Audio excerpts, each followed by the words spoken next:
Joining me today on the Capital Show, Amjad Taha. He's the regional head of British Middle East Center for Studies and Research. Hello, Amjad. How are you? Hi, how are you?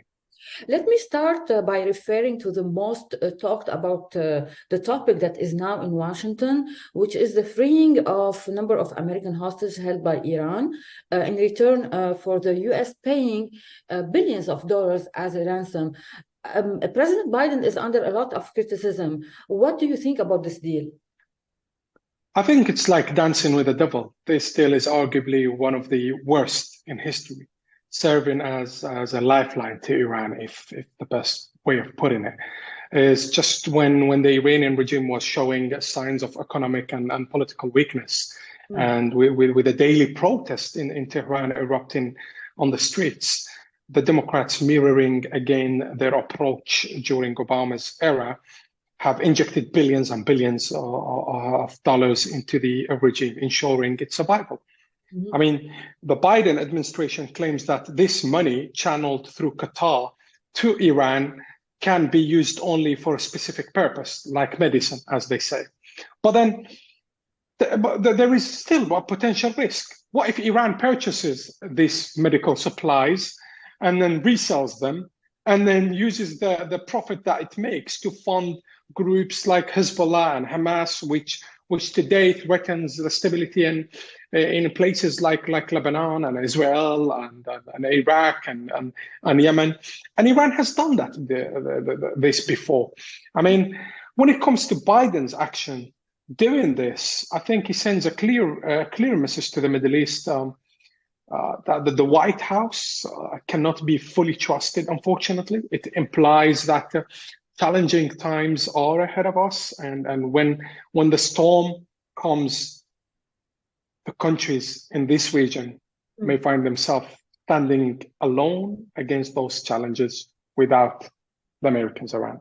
Without any support. Another opinion also circulated in Washington. It says that this deal is a preparation toward an agreement between the Biden administration and Iran regarding the nuclear program. Do you agree or disagree on this analysis? Well, what I think is history repeats itself again. The Democrats are back at it with the past blunders like the nuclear deal we had under their belts. They are scrambling to add wins to their baskets. They haven't done much in US, and they're trying to get something any win in a basket, and this might be their latest play. Yet, I think the region dynamics could put a pause on such a plan, and if, for example, if given Iran this deal means losing a grip in Syria, then I think the US might think twice. And let's not forget here, a win for Iran in any deal is a high five for their best friend, Russia.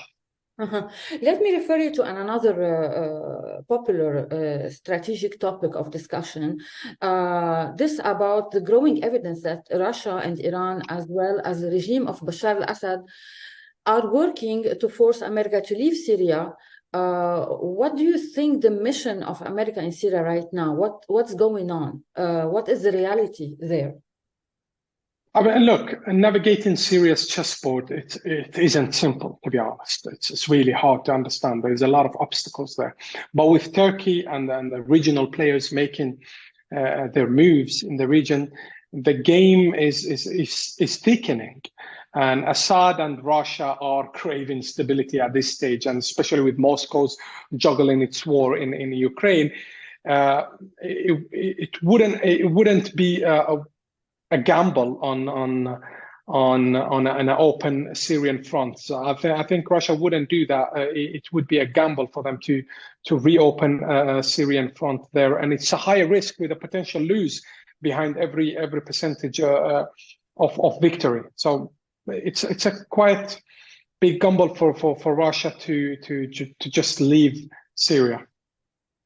So do you agree that President Putin is giving more power or letting Iran exercise more power in Syria? This I would say Putin might, let's put it in the best possible words, Putin might be leasing or renting Syria to Iran for a time but not selling it in the best way of putting this. Russia would collaborate with any entity at this point that ensures their continued presence in Syria and controls over its ports. But look, since the war in Ukraine, Iran's influence in Syria seems very limited. They couldn't do much, even though Russia is busy with Ukraine. But yet, what we should consider that with the Arabs returning to Damascus, this could signify a diminished Iranian power in the long term, not the short term. Syria, I mean, for example, Syria's post-war focus will likely be on economic rebuilding rather than the militias, and Iran might not have those sources. Mm-hmm. Do you think the UAE is right to open relations with Syria and the Syrian come back to the Arab League? Is it a good move? I think it's a great move that the fact that the Arab world it's opening a path into Syria and not leaving Syria with the Turks involved there, with the Russians involved there, with the Americans' presence there, with a lot of radical groups existing backed by various players in the region. It only makes sense that if we move into Syria and try to find a solution in the middle of that mess. Mm-hmm. We mentioned earlier, you mentioned about Iran influence in Lebanon, Syria, and now they have normal relations with Saudi Arabia. What about Yemen? Let's focus on Yemen. There is now almost an armistice between the pro-Iran militias known as Al-Houthi and their opponents. Can you tell us what is the military scene there? Look, when it comes to the politics, one must explore various strategies, including war. And if that fails, then we move to a negotiation. Negotiation becomes a key. And Iran seemingly has little to lose with its leadership often appearing in indifference to its citizens' well-being. Regarding what's happening in Yemen, I think the best path might be a two-state solution. To recognize the South Yemen as an independent state, similar to what's happening in North Korea and South Korea dynamic. Even if the Houthis possess advanced weaponry, such as even North Korea has advanced weaponry, they would have a limited influence. And I think the best solution here, what's more important, to be honest, is to any solution that turns Yemen into another Hezbollah-dominated Lebanon is unacceptable. Mm-hmm. If we're going to have another Hezbollah ruling a country, I think that shouldn't be accepted in the long term. Exactly.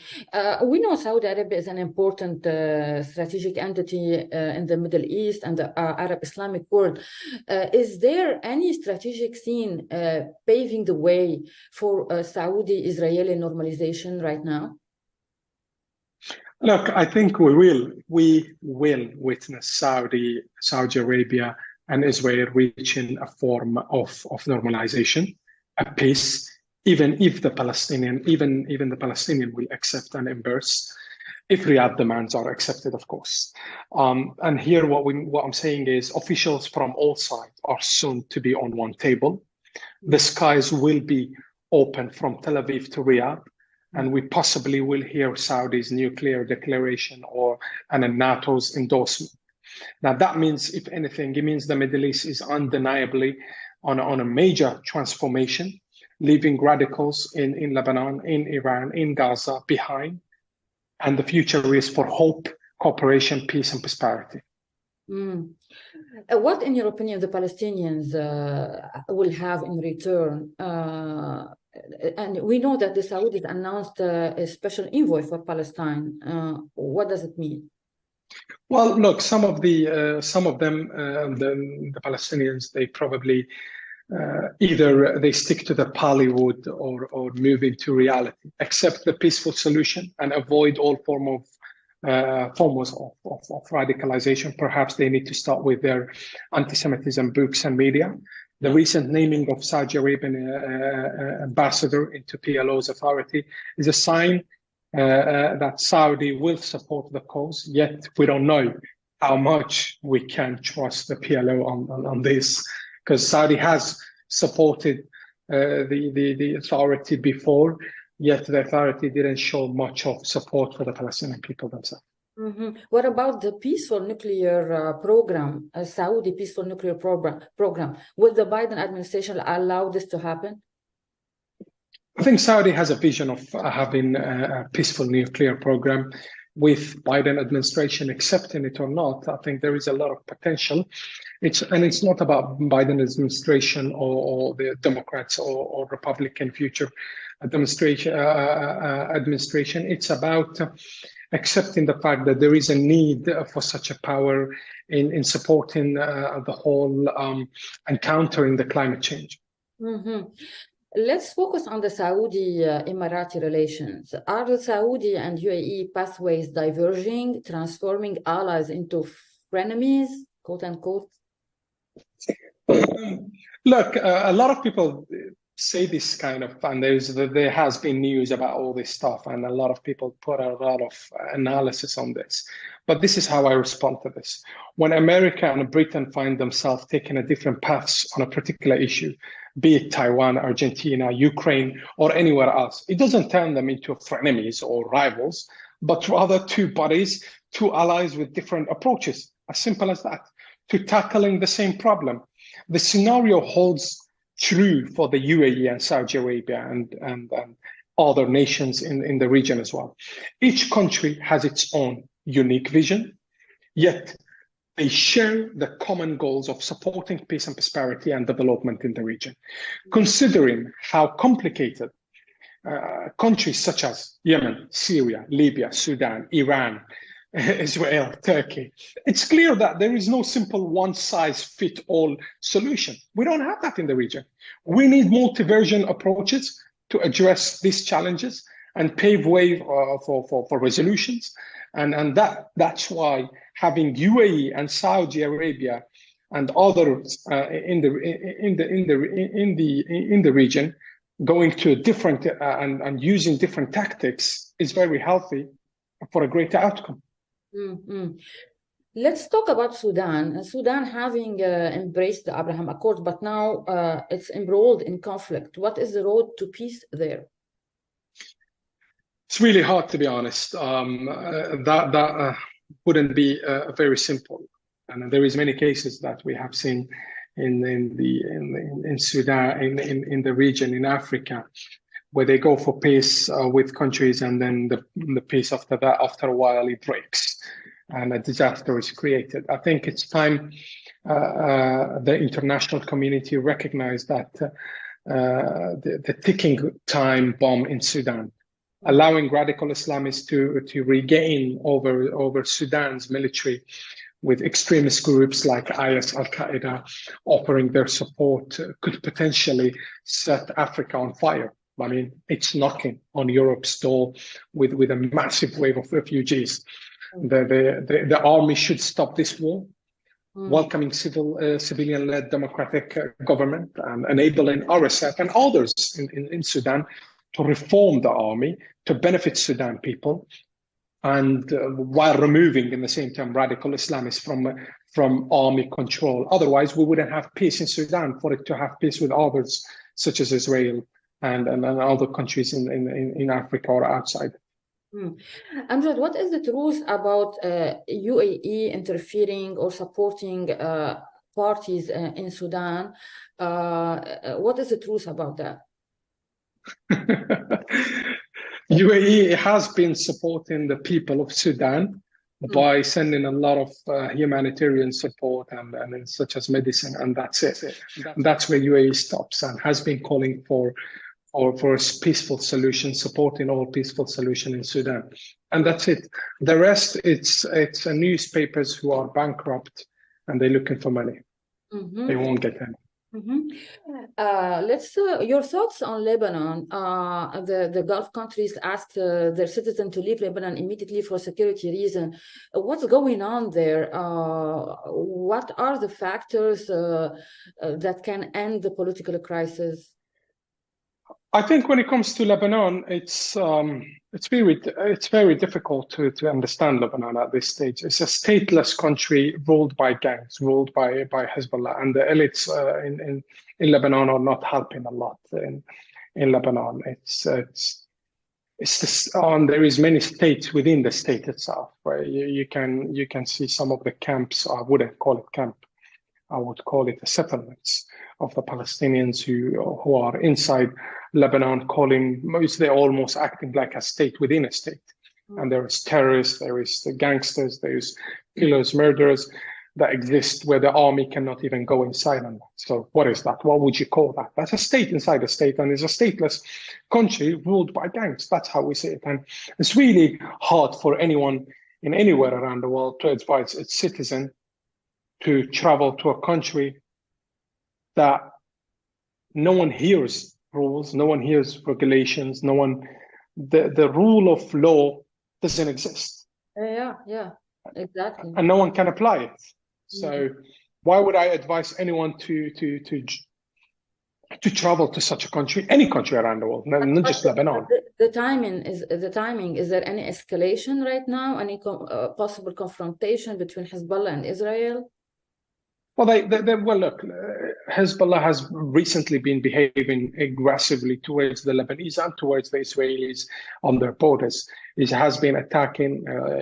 Last night, I believe they threw a member of Hezbollah threw a Molotov on the other side of the borders, of the Israeli borders. If anything, this is breaking the international community's guidelines and policies and what has been asked for the Lebanon not to do. Hezbollah is provoking the other side, and of course, in this sense, Israel has all the right to defend itself. What I think the best solution on this side is the Lebanese to call off Hezbollah, and they can do much more when it comes to Hezbollah. I think for Lebanon, the future depends on its people. Its people next week, they must decide either rise against Iran-backed influence in Beirut, sacrificing, yes, you need to sacrifice a lot, sacrificing much in the process, or continue seeking simpler solutions that have been proven ineffective against those militias like Hezbollah. The Lebanese need to empower themselves rather than continuously and continually seeking shortcuts. Shortcuts does not work with Hezbollah, and it will bring war and fire into the doors of every Lebanese.